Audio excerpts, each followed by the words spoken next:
Alright, so we have termites, which is not particularly unexpected considering all of the what not to do we are currently doing.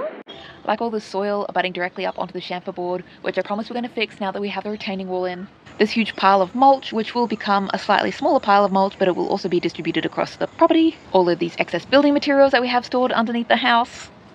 This very sun-damaged plastic termite barrier that's against the house, but at least it's against cinder blocks, so it's kind of a bit more okay. And these bits of wood that go directly from the ground and connect to the house. Again, wood to wood. Bit of a risk. Hello. So come along with us as we get rid of a whole bunch of wood, and we'll have a chat about termites and what to do, what not to do, and when you can't do what to do about that then. Fortuitously, we captured the moment of discovery on film. Oh no. I think that might be termites. I better call Danny. Danny, can you please urgently come to the backyard with me? This is a 10 out of 10. Do you have a net rope? No, worse. Are these termites? Oh, could be. They look a lot like termites on the internet. Yeah. If we come across a queen, we can pop her off. Gardening in Australia. Yay. Thank you, Danny. And so we quickly dispatched any wood that we could see actively being chewed on by these termites. At the end of the day, termites are just a bug, except to the extent that not dealing with them can really fuck up your day, or your neighbourhood's day. The important part is that as soon as we found them, we disposed of the wood and we called a professional to come help us out. And so while we did have a tasty pile of wood sitting out the back, we did reasonably expect that all the hardwoods like these palings were treated on account of they were used in an outside application for maybe the better part of like 1 or 2 decades, and we have absolutely no indication of any of these bits of wood being snacked on. Okay, so I'm finished clearing out all this section of wood.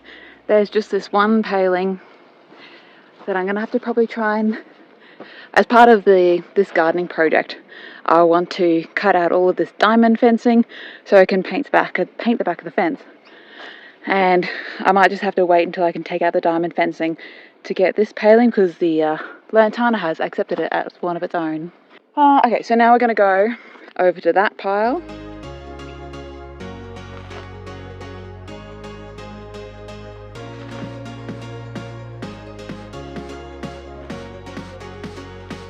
Not gonna lie, I'm a bit conflicted because I was excited for Danny to do the project we were saving this hardwood for, which was building a chicken coop in a greenhouse, but those projects are still at least a year away and the termite expert was not having any of it to keep holding on to this wood, even with the spot treatments that he did while he was out here.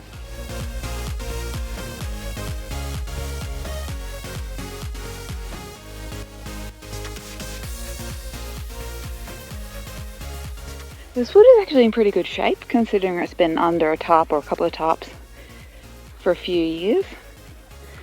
Look at that. Turns out hardwood lasts over time. But honestly, it would have been such a lot of work to reuse this wood because we've had to take out a lot of these nails and then plane it all down. We don't have a thickness planer. And then kind of try to Frankenstein together something that worked with the lengths and types of wood that we had. Oh, I accidentally knocked over that pumpkin, so I'm going to have to pick her later. She looks like she's rotting anyway. A gardener's work is never done. Oh, let's go. Oh, I'm just sweating bullets. I immediately spoke too soon. Look at this fat bitch in there. Must have been nice conditions for a cane toad. All protected and moist and cool. I think I even dislike cane toads more than snakes. At least snakes seem to have a function. Do people know why we have a cane toad problem in Australia? Termites can come from anywhere. It doesn't say anything about the cleanliness of a property. They're just a really efficient bug. Sometimes the best practice is not actually practical, and so because of that, we always do as much as we can, considering the risks we know we have on the property and the awareness we have of our own incompetence. Yeah, that was unexpectedly so heavy.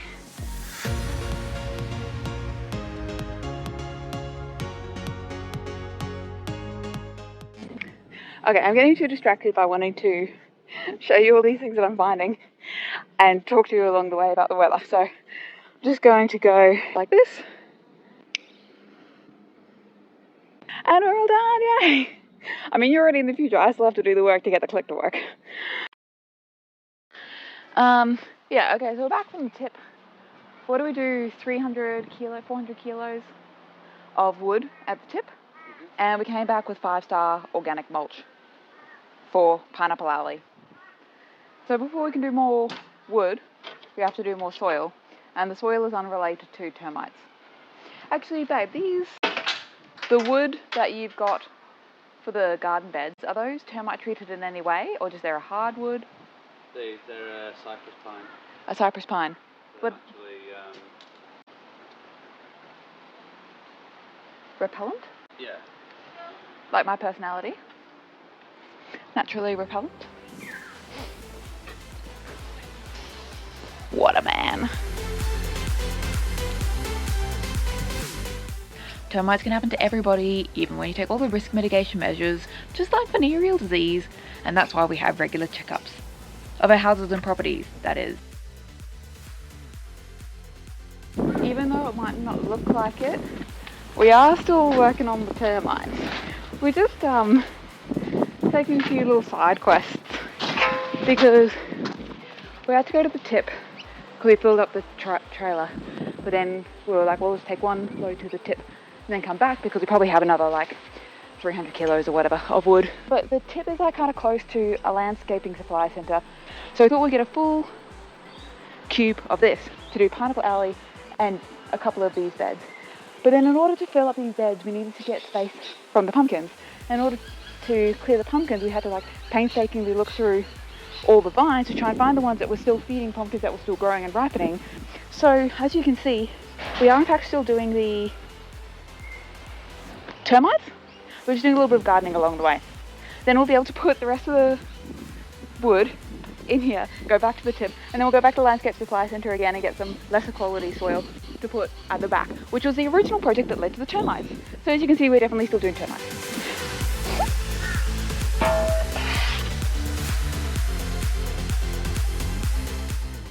We were especially happy to find from the inspection that there were no nests on our property. The guy reckons the termites we had were scouts, like out looking for new buffets for everyone else in their colony to eat or a new place to set up a nest, which is good news for us because it means we got them early and the treatment we had done will get back to the nest wherever it is in the neighbourhood. So hopefully we're helping out because wherever it is, that neighbour might not even know that they have termites.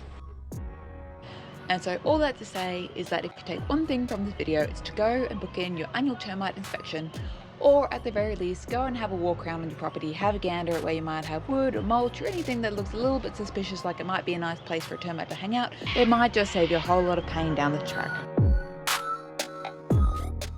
Thanks for hanging out with me today, and be sure to subscribe so you can come back and see the gardening project that started this all off. It's going to be beautiful. See you soon.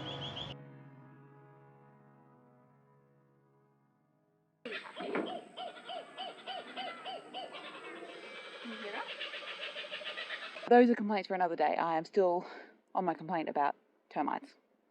Not a complaint, like, they're not trying to do things bad on purpose, it's just the way they are and we're living in their environment. Ugh. Not my favourite. Juicy.